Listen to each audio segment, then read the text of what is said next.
Hi viewers, welcome to our channel. ప్రస్తుతం మనతో పాటు ప్రముఖ పొలిటికల్ అనలిస్ట్ కృష్ణకుమార్ గారు ఉన్నారు. వారితో ఒకసారి మాట్లాడదాం. మేడం నమస్కారం. మేడం నమస్తే. మేడం, సిఐడి వాళ్ళు లోకేష్ గారి అరెస్టుకు మాకు పర్మిషన్ కావాలని చెప్పేసి ఏసీబీ కోర్టులో ఒక పిటిషన్ పెట్టడం జరిగింది. మేడం, ఎందుకు ఇప్పుడు మరి సిఐడి వాళ్ళు లోకేష్ గారిని అరెస్ట్ చేయడానికి ప్రయత్నిస్తున్నారు? మరి ఏసీబీ కోర్టు ఎటువంటి తీర్పుని ఇవ్వబోతుంది ఈ అంశం మీద? అంటే రెడ్ బుక్ అని ఒకటి అది పుచ్చుకుని తిరుగుతున్నాడు లోకేష్. నేను ఈ రెడ్ బుక్లో అందరి పేర్లు రాశాను. నేను అధికారంలోకి రాగానే మీ సంగతి చూస్తాను అని చెప్పి మాట్లాడుతున్నాడు అని చెప్పి వీళ్ళు ఆయన అలా మాట్లాడకుండా చూడండి, అధికారులు మేము చాలా భయపడుతున్నాము అని చెప్పి ఏదో ఒక కోర్టుకు వెళ్ళినట్లు, కోర్టు 41 సిఆర్పిసి నోటీస్ ఇచ్చినట్టు దీని మీద అతను కోర్టుకు వెళ్తే అక్కడ స్టే వచ్చింది. అది ప్రస్తుతానికి ఉన్న సమాచారం. అయితే వీళ్ళకి స్టే ఇచ్చేటప్పుడు ఏం చెప్తారంటే, మీరు మళ్ళీ ఇలాంటి కవ్వింపు చర్యలకు పాల్పడొద్దు, మీరు అలాంటి కవ్వింపు చర్యలు కనుక పాల్పడితే కనుక మీ మీద చర్యలు తీసుకోవస్తుంది. ఇప్పుడు మిమ్మల్ని అరెస్ట్ చేయకోకుండా ఎందుకు ఆగాము, మరి మీరు ఇలాగే చేస్తూ ఉంటే కనుక ఆల్రెడీ మీకు వచ్చిన ఉపశమనాన్ని కూడా మేము రద్దు చేసే అవకాశం ఉంటుంది అని చెప్పి ఇట్లా ఉంటాయి. అలాగే ఇప్పుడు ఏదైనా హత్య కేసుకు సంబంధించి అరెస్ట్ చేసిన తర్వాత బెయిల్ వచ్చింది అనుకోండి, ఆ బెయిల్ ఇచ్చేటప్పుడు కూడా కండిషనల్ బెయిల్ అంటారు దానిలో కూడా ఏమంటారంటే, మీరు సాక్షుల్ని బెదిరించకూడదు, సాక్ష్యాధారాలని రూపుమాపకూడదు, ఇలా రకరకాల ఇచ్చి ఇట్లాంటి ఏదన్నా జరిగినట్టుగా కనుక మా దృష్టికి వస్తే మేము బెయిల్ రద్దు చేస్తాము అని చెప్తా ఉంటారు. అయితే ఈ 41 సిఆర్పిసి కావచ్చు, బెయిల్ కావచ్చు, లేదు అనుకుంటే క్వాష్ కావచ్చు, ఇట్లాంటివి ఏవైనా సరే, నాట్ టు అరెస్ట్ కావచ్చు, ఇట్లాంటివి ఏవైనా ఉపశమనాలు మాత్రమే, సమస్యకి పూర్తి పరిష్కారాలు కాదు. అంటే న్యాయం ఇటువైపు ఉందని కాదు, అటువైపు ఉందని కాదు. ఇది ఒక రకంగా ఒక న్యాయస్థానం కాబట్టి ఇద్దరి వైపు ఆలోచించాము అని తీసుకున్న ఒక నిర్ణయం. ఆ నిర్ణయాన్ని, కోర్టు తీసుకున్న నిర్ణయాన్ని అటువైపు వాళ్ళు ఇటువైపు వాళ్ళు ఇద్దరు గౌరవించాల్సిన అవసరం ఉంది. ఏది ఎప్పుడు? చట్టం అందరికీ సమానమైనప్పుడు, చట్టం దృష్టిలో అందరూ సమానులే అయినప్పుడు, చట్టం కొంతమందికి మరింత చుట్టమయ్యి, చట్టం కొంతమందికి మరింత దగ్గరయ్యి ఉన్నప్పుడు ఇది సహజ న్యాయ సూత్రం అవ్వదు, ఇది సహజం కాదు. మరి ఇప్పుడు అసహజంగా వీళ్ళు నా విషయంలోనే నాకు ఇన్ని నీతులు చెప్తున్నారు, ఇన్ని నియమ నిబంధనలు పెడుతున్నారు, మరి అటువైపు వాళ్ళు ఎవరైతే ఉన్నారో వాళ్ళందరూ వాళ్ళు చేసుకుంటూనే పోతూ ఉన్నారు అనేది లోకేష్ ఆలోచన.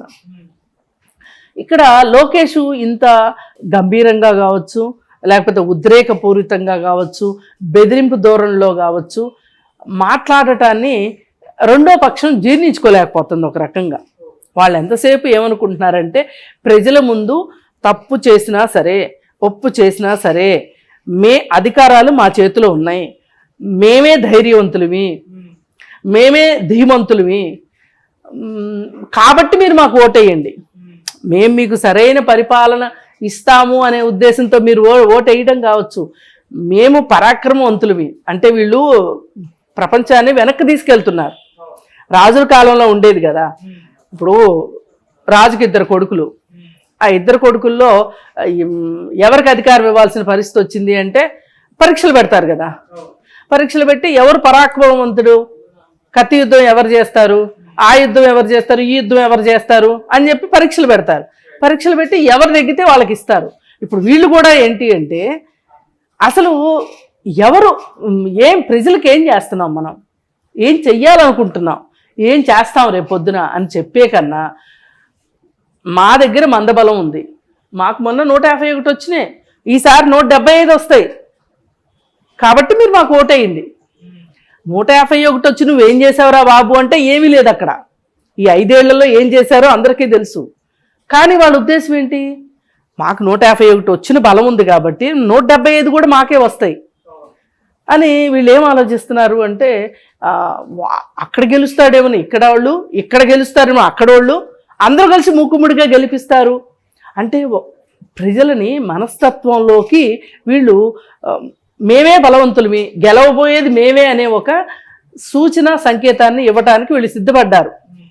దీన్ని పటాపంచలు చేస్తూ లోకేష్ కూడా చంద్రబాబు నాయుడు లాగా అభివృద్ధి అభివృద్ధి అని మాట్లాడటం కాకుండా రండి చూసుకుందాం, అవసరమైతే నేనేం తక్కువ తినలేదు, అవసరమైతే నేను మీసం మెలేస్తాను, నేను మా నాన్న లాంటి వాడిని కాదు, నా దగ్గర మీ పప్పులు ఉడకవు అని ఈయన కొత్త శబ్దాలు చేయడం మొదలెడితే మరి ప్రజలు కన్ఫ్యూజ్ అయిపోతారు కదా. జగన్మోహన్ రెడ్డి ఒక్కడే రౌడీ అనుకున్నాము, హీరో అనుకున్నాము, పరాక్రమవంతుడు అనుకున్నాము, మరి ఈయనెవరో వచ్చి ఈయన కూడా ఇలానే మాట్లాడుతున్నాడు అని ప్రజలు ఎక్కడ గందరగోళంలో పడతారో, ఈ గందరగోళంలో మనకు ఓట్లు ఎక్కడ రావో అనే ఉద్దేశంతో వీళ్ళు లోకేష్ని తగ్గించాలని చూస్తున్నారు. తగ్గించేసేస్తే అప్పుడు మనకి అడ్డు ఆపు ఉండదు. మరి మొన్న ఈయన ఏదో బెదిరిస్తున్నాడు అని అనుకోవడమే కానీ, మరి మొన్న ఆయన మాట్లాడిన ఏంటి, రామాయణ మహాభారతాలన్నింటినీ తీసుకొచ్చి అస్మదీయులు తస్మదీయులు దుష్ట చతుర్చయం అది ఇది అన్నీ మాట్లాడి అసలు ప్రజలందరినీ రెచ్చగొట్టే పద్ధతిలో మాట్లాడాడు కదా. మరి అసలు ఆ విషయం మీద కూడా వీళ్ళు కోర్టుకు వెళ్ళొచ్చు నన్ను అడిగితే. ఏది ఏమైనప్పటికీ మనం ఇద్దరిని బ్యాలెన్స్ చేస్తూ మాట్లాడవలసిన వాళ్ళం మనం యాజ్ ఏ సోషల్ మీడియాగా.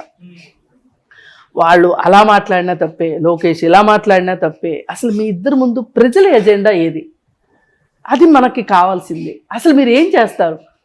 రేపు 5-6 సమస్యలు మనకి ప్రస్ఫుటంగా కనిపిస్తున్నాయి. అమరావతి ఒకటి, పోలవరం ఒకటి, వైజాగ్ స్టీల్ ప్లాంట్ ఒకటి, అలాగే అసలు వలస వెళ్ళిపోతున్నారు రాష్ట్రంలో ప్రజలు, అలాగే లోటు బడ్జెట్లోకి వెళ్ళిపోయింది, అప్పుల రాష్ట్రంలోకి వెళ్ళిపోయింది, విపరీతంగా జనాలు మందు తాగుతున్నారు, రేట్లు పెంచినా సరే మందు తాగుతున్నారు. ఈ రేట్లు పెంచినా మందు తాగే మందుబాబుల భార్యలు ఎన్ని కష్టాలు పడుతున్నారు, ఇప్పుడు ఆంధ్రప్రదేశ్లో కావచ్చు, తెలంగాణలో కావచ్చు, మందు కారణంగా చనిపోయే యూత్ ఎక్కువగా ఉన్నారు. యూత్ అంటే లెక్కేసుకోండి 18 నుంచి 45 సంవత్సరాల్లో మధ్యలో వాళ్ళని యూత్ అంటారు. ఈ వయసు వాళ్ళు ఎక్కువ మంది చచ్చిపోతున్నారు. కారణం మద్యపానం. మీరు ఒంటరి మహిళల పెన్షన్లు ఎక్కువైపోతున్నాయి ఈ 2 రాష్ట్రాల్లో. ఒంటరి మహిళలు ఎందుకు అవుతున్నారు? ఇప్పుడు ఎవరన్నా ఒకళ్ళు అక్కడొకళ్ళు రోడ్డు యాక్సిడెంట్లో చచ్చిపోవచ్చు, హార్ట్ అటాక్ వచ్చి చచ్చిపోవచ్చు. కానీ ఎక్కువ మంది లివర్ ఫెయిల్ అయ్యి చనిపోరు కదా. కరెక్ట్. లివర్ ఫెయిల్ అయ్యి ఎందుకు చచ్చిపోతారు ఎవరైనా? లివర్ సిర్రోసిస్లు ఎందుకు వస్తాయి? ఊపిరితిత్తుల సమస్యలు ఎందుకు వస్తాయి? కారణం మద్యపానమే. మరి ఒక పక్కన మీరు మందేమో విపరీతమైన రేట్లు పెడుతున్నారు, అమ్ముతున్నారు, ఆ మందు తాగుతున్నారు, పైగా ఆ మందు కూడా క్వాలిటీ లేదని చెప్తున్నారు, చీప్ లిక్కర్ అని చెప్తున్నారు, కొత్త కొత్త బ్రాండ్లు అని చెప్తున్నారు. మరి ఇట్లా చనిపోతున్నారు. అతని భార్యకి ఒక ఒంటరి మహిళ పెన్షన్ ఇచ్చేసి చేతులు దులిపేసుకుంటే ఆ కుటుంబం మొత్తం భద్రత వచ్చినట్టేనా? పిల్లల చదువుల సంగతి ఏంటి? మరి ఈ విధానాల్లో ఇలాంటివి మేము అడ్రస్ చేయదలుచుకున్నాం, ఇట్లాంటి వాటి గురించి మేము మాట్లాడదలుచుకున్నాం అని చెప్పాలి అధికార పక్షం. లేదు ప్రతిపక్షం కూడా ఇవి అసలు సమస్యలు, వీటిని దాటేసుకుంటానికే వాళ్ళు నోటుకొచ్చినట్టు మాట్లాడుతున్నారు, వాగాడంబరంగా మాట్లాడుతున్నారు. కాబట్టి వాళ్ళు కాదు పాలనకి అర్హులు, మేమే నిజమైన అర్హులువి అని చెప్పగలగాలి. మేము అమరావతిని త్వరితగతిన కంప్లీట్ చేస్తాం, లేదు అనుకుంటే వైజాగ్ స్టీల్ ఉక్కు కర్మాగారం ప్రైవేట్ పరం చేయటాన్ని ఆపుతాం, పోలవరం ఫాస్ట్గా చేస్తాము, ఇలాంటివి చెప్పగలగాలి. పరిశ్రమలు రప్పిస్తాము. పైగా మేము ఒకప్పుడు హైదరాబాద్లో అభివృద్ధికి మేము ఎంత కష్టపడ్డామో తెలుసు. మా దగ్గర విజన్ 2020 ప్రకారం ఇవాళ హైదరాబాద్ ఎలా ఉంది, అలాగే ఆంధ్రప్రదేశ్ని కూడా మారుస్తాము. ఇవి చెప్పండి. మీరు రెడ్ బుక్ చూపించి బెదిరించడం కూడా కరెక్ట్ కాదు నా ఉద్దేశంలో. అయితే ఏది ఏమైనా ఆ రెడ్ బుక్ చూపిస్తున్నాడు అని చెప్పి వాళ్ళు కోర్టుకు వెళ్ళిన సందర్భంగా ఇచ్చిన ఏదైతే ఊరట ఉందో ఆ ఊరటని మీరు నిలబెట్టుకోవడానికి నమ్మకం ఇవ్వండి, కోర్టుల మీద నమ్మకం ఉంచండి. వాళ్ళకి లేదు సరే, మీకు కూడా నమ్మకం లేకపోతే ఎట్లా? ఇప్పుడు ఇద్దరు గుర్రము గాడిద ఒకే ఘాటన అయిపోతాయి కదా. మీరు చట్టాన్ని గౌరవించే మనుషులుగా మీరు ఏం చేశారు, దాని మీద వాళ్ళు అరెస్ట్ చేస్తామన్న దాని మీద కోర్టుకు వెళ్ళారు.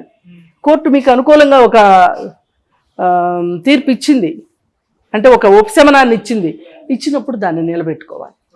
చట్టాన్ని మనం రక్షించాలి, చట్టం మనల్ని రక్షిస్తుంది. కొంతమందిని ఎక్కువగా రక్షించవచ్చు, అది వేరే విషయం. కానీ మన ప్రధాన విధి ఏంటి అంటే మనం చట్టాన్ని రక్షించాలి, చట్టానికి లోబడి ఉండాలి. Correct madam. Thank you so much. Thank you.